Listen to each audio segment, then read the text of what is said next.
मुनीर नियाज़ी को पढ़ते हुए मुझे एक अजीब सी कैफ़ियत महसूस होती है, क्योंकि एक नज़्म में वो कहते हैं कि कुछ बातें अनकही रहने दो, कुछ बातें अनसुनी रहने दो, सब बातें दिल की कह दी अगर, फिर बाकी क्या रह जाएगा।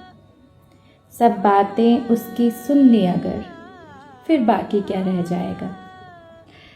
और दूसरी नज़्म में एक गहरा अफसोस उनके लफ्ज़ों में उतर आता है। हमेशा देर कर देता हूँ मैं, ज़रूरी बात कहनी हो, कोई वादा निभाना हो, उसे आवाज़ देनी हो, उसे वापस बुलाना हो, हमेशा देर कर देता हूँ मैं।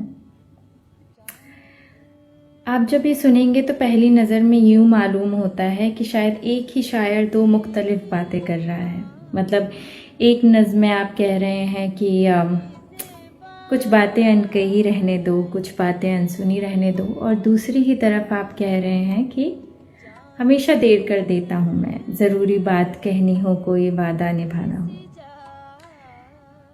जब मैं इस पर कुछ देर सोचती हूँ तो मुझे लगता है कि मुनीर नियाज़ी तज़ाद के नहीं बल्कि इंसानी फितरत के शायर हैं।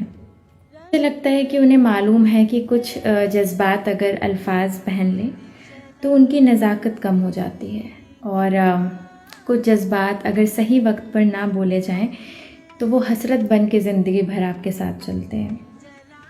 मुनीर नियाज़ी हमें कोई उसूल नहीं सिखाते, वो सिर्फ़ इंसान के रूह में उतर जाने वाली उन कैफ़ियतों को ज़ाहिर करते हैं जिसमें खामोश रहना भी सच है और ज़ाहिर कर देना भी सच है।